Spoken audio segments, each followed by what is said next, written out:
प्राण जाए पर वचन न जाए। जय श्री भोले बाबा ने ये चौपाई कही, वैसे भवानी जी के मन में शंका बन गई। बोली बाबा एक बात बताइए, ये जो रघुकुल रीति की बात आई है, जरा आप मुझे इसके विषय में बताइए कि अयोध्या में तमाम राजा हुए, राजा नहुष हुए, राजा अज हुए, दिलीप हुए, राजा हरिश्चंद्र हुए, बहुत से राजा हुए,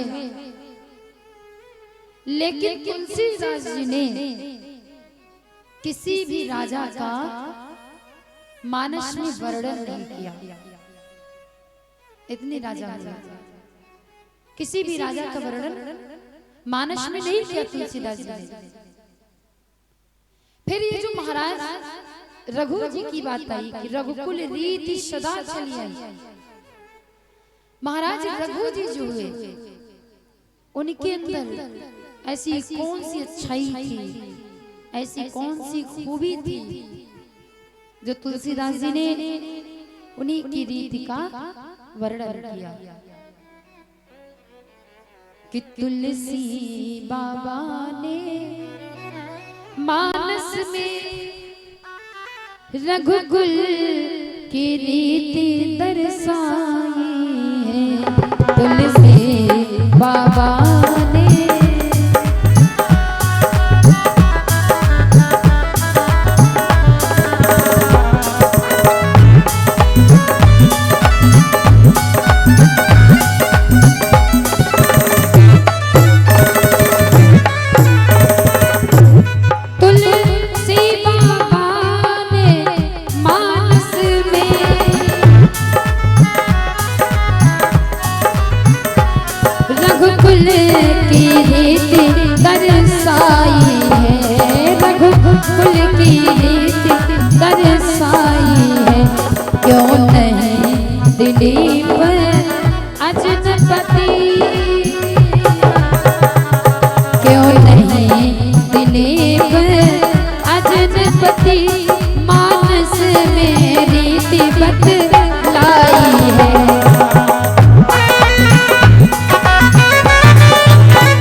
मुझे बताने का कष्ट करिए।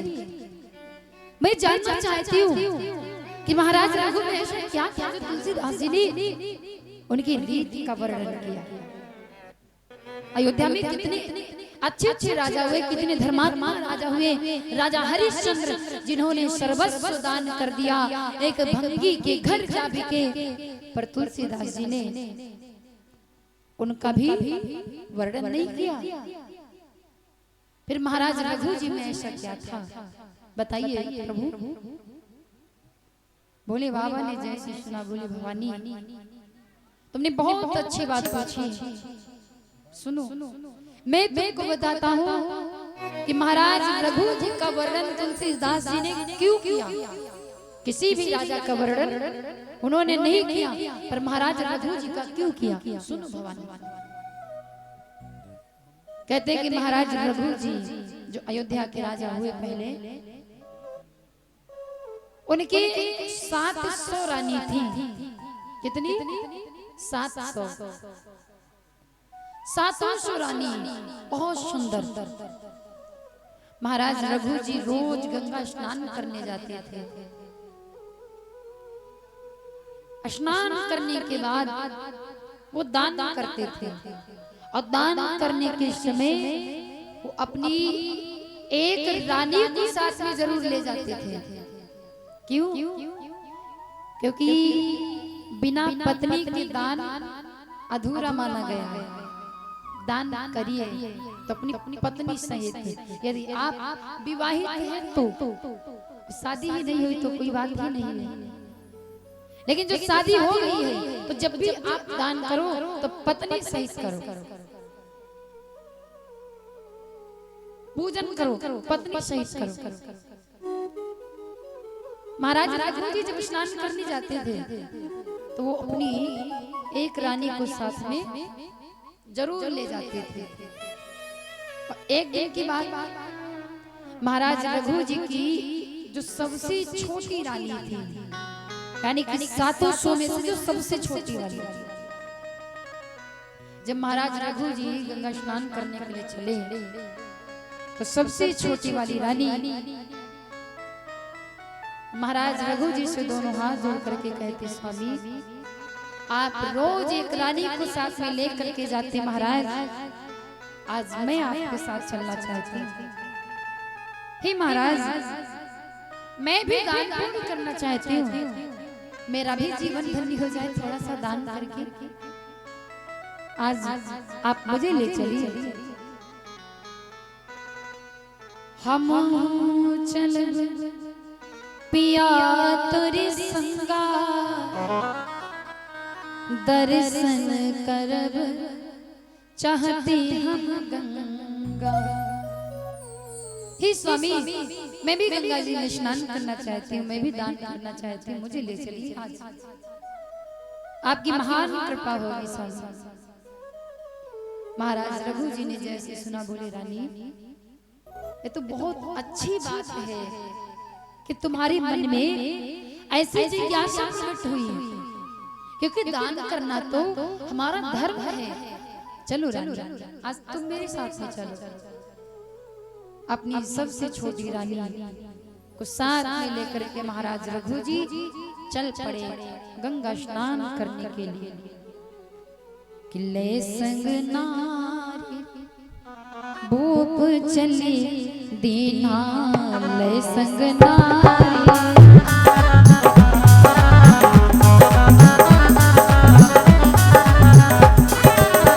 ले संग नारी भूप चली दीना,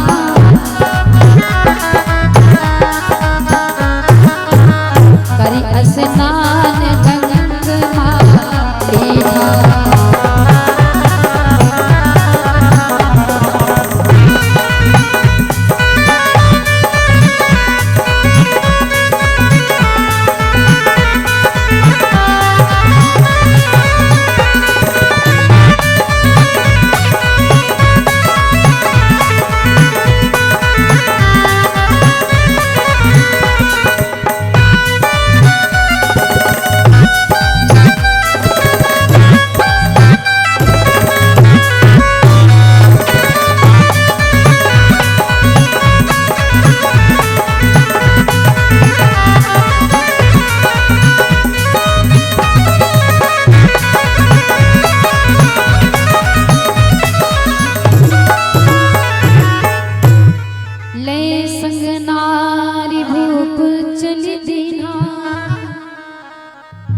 करिय स्नान गंग मालिना।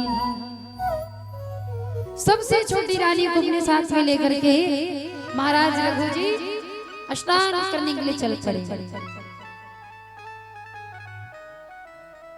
पहुंचे गंगा जी के पर।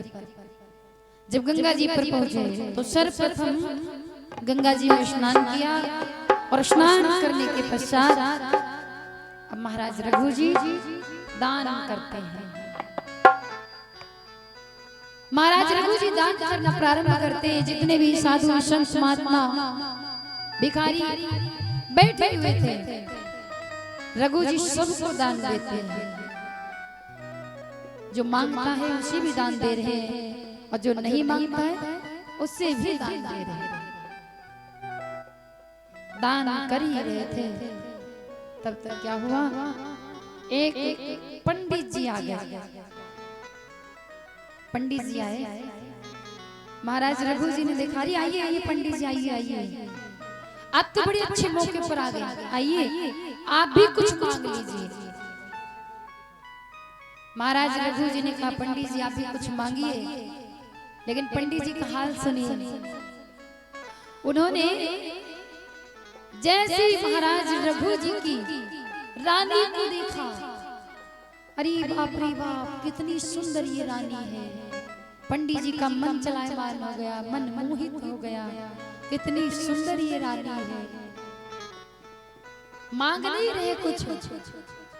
रघु जी कहते पंडित जी मांगो भाई मांगो, क्या मांगना चाहते हो, कुछ मांगो। लेकिन पंडित जी महाराज रघु जी की रानी को देखे तो अब उन्हें कुछ रुपया पैसा सोना चांदी कुछ दिखाई नहीं पड़ रहा।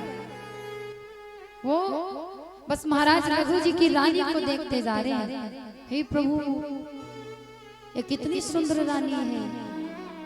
मन में विचार करते हैं कि हे राजन मांगना तो हम तुम्हारी रानी ही चाहते हैं, लेकिन मांगे तो कैसे मांगे। रघु जी कहते अरे पंडित जी क्या सोच रहे हो भाई, मांगो। पंडित जी बोले महाराज हम जो मांगेंगे वो आप हमको देंगे नहीं। रघु जी बोले भैया ऐसा क्या मांगना चाहते हो जो हम देंगे नहीं। अरे दान करने के लिए यहाँ पर खड़े हैं, तब से दान कर रहे हैं, सबको दान दिया, तुम भी मांगो, क्यों नहीं देंगे। जब हम स्वयं कह रहे हैं कि मांगो तो क्यों सोच विचार में पड़े हो पंडित जी।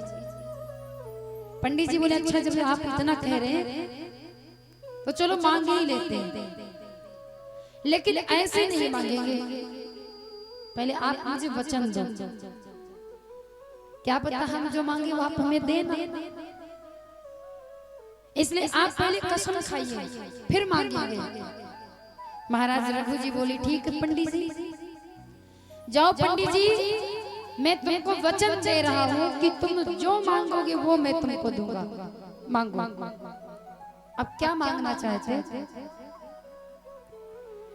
महाराज रघु जी ने जब वचन दे दिया तो पंडित जी कहते हैं सुनिए महाराज, अरे रानी देहु भूप मोहि दाना, रानी देहु भूप मोहि दाना,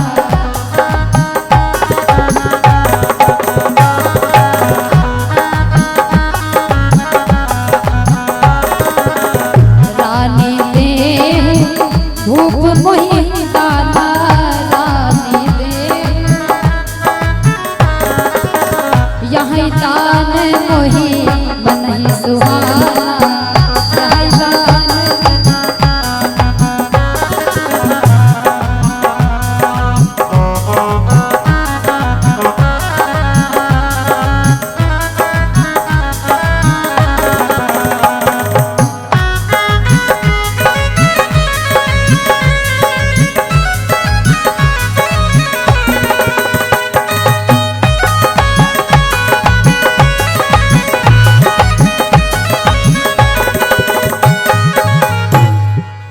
पंडित जी कहते महाराज रानी देहु भूप मोहि दाना, यहाँ दान मोहि मन ही सुहाना। पंडित जी बोले महाराज हमें रुपया पैसा कुछ भी नहीं चाहिए, बस दान में हम आपसे एक चीज मांगना चाहते हैं। क्या कि तुम अपनी रानी मुझे दान में दे दो। रानी देहु भूप मोहि दाना, अपनी पत्नी मुझे दान में दे दो। क्यों? क्योंकि तुम्हारी रानी मुझे बड़ी सुंदर लग रही है। रुपया पैसा नहीं चाहिए, आप अपने पास में रखिए। महाराज रघु जी ने जैसी सुना बोले वारे पंडित जी तुम तो बड़े लालची निकले।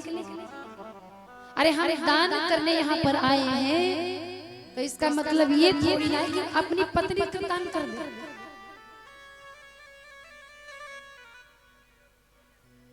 हाँ सही बात। पंडित लालची होते हैं। अब पंडित जी सोना चांदी कुछ नहीं मांगे, बोले अपनी रानी मुझे दान में दे दो। रघु जी कहते हैं पंडित जी आपसे थोड़ी गलती हो गई है, आप थोड़ा चूक गए। पंडित जी ने सोचा चूक क्या गया है भाई, एक तो इसकी रानी को मांग लिया, दूसरे कह रहे चूक गए। अरे क्या चूक गए महाराज? रघु जी बोले पंडित जी हमारी 700 रानी है, 700, और ये सबसे छोटी वाली। अब पंडित जी सुनो, मेरी जो और रानी है इससे ज्यादा सुंदर है वो। ये क्या, ये तो सबसे छोटी है, पर सारी रानी इससे भी ज्यादा सुंदर। अब पंडित जी ने सोचा प्रभु जब ये इतनी सुंदर है तो और ही कितनी सुंदर हुई है। तो पंडित जी फिर सोच में पड़ गए कि हे प्रभु ये इतनी सुंदर है तो और रानी जो होगी वो कितनी सुंदर होगी। रघु जी ने देखा कि पंडित जी फिर सोच में पड़े।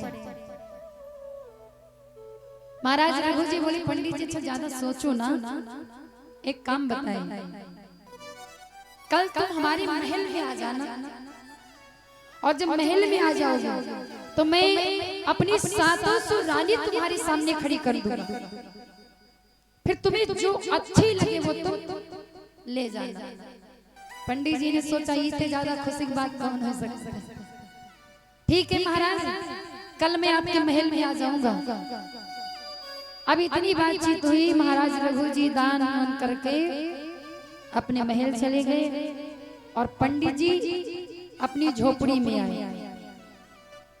जब झोपड़ी में आए पंडित जी तो जब रात हुई तो लेट गए पंडित जी, पर रात भर नींद न आई। करवटें बदलते रहे, ऐसी करवट बदले वैसी करवट बदले। हे प्रभु कितनी बड़ी रात है, जल्दी सवेर हो, जल्दी राजा के यहाँ पहुंचे। क्यों? क्योंकि पंडित जी को नींद नहीं आ रही है। बड़ा रानी को सोच विचार में पड़े कि रानी कितनी सुंदर थी, जल्दी से जाएं, सुंदर सी रानी लेकर के आए। बस यही सब दिमाग में चल रहा है। करवटें बदल रहे, करवटें बदलते बदलते जैसे सवेरा हुआ, अब पंडित जी रात भर सोए नहीं, जागते ही रहे। जैसे 4 बजे वैसे पंडित जी भाग पड़े और चल पड़े कहाँ? राजा के यहाँ। कैसे जा रहे हैं कि पंडित खुशी जिगरिया में, जिगरिया में, और भागती जाती डगरिया में, भागती जाती।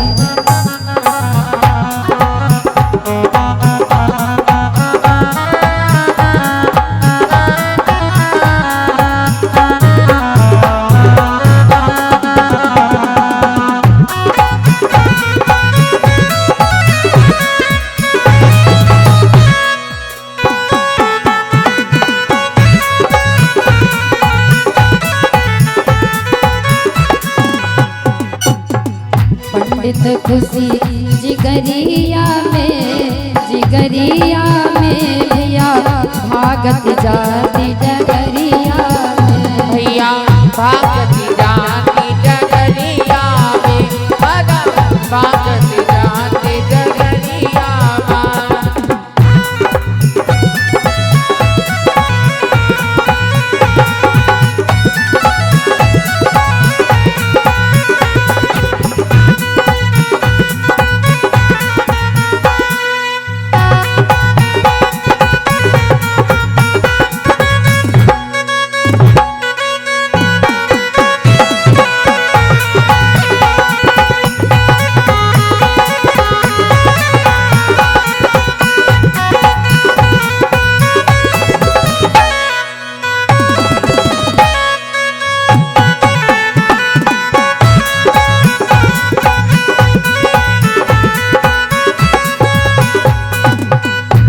पंडित जी क्या सोच रहे हैं? जाई भूप से बचन सुनई, जाई भूप से बचन सुनई हो, रानी मांगे घरे हम लई, रानी मांगे घरे हम लई। जाई भूप से बचन सुनई, जाई भूप से बचन सुनई। रानी मांगे घरे हम लई, रानी मांगे घरे हम लई। तो लागे दुल्हनिया में भैया भागत जाती डगरिया में भागत जाती डगरिया में पंडित भागत जाती डगरिया में।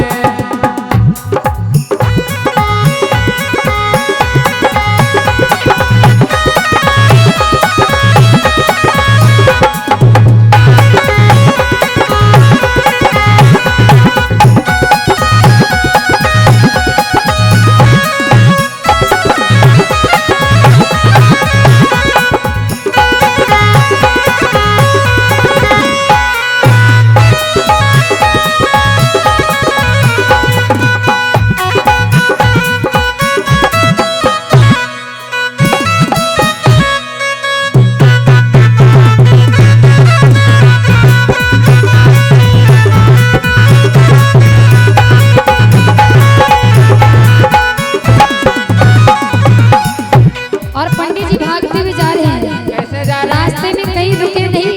इतनी जल्दी है। मार्ग में जल पान न कीना, मार्ग में जल पान न कीना, दिन और रात आराम न कीना, दिन और रात आराम न कीना।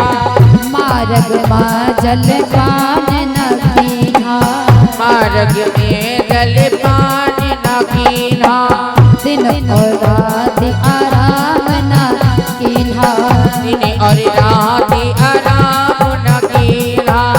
पहुँचे अवध नगरिया में भैया भागत जाते डगरिया में। भैया भागत जाते डगरिया में, भैया भागत जाते डगरिया में।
बोलिए।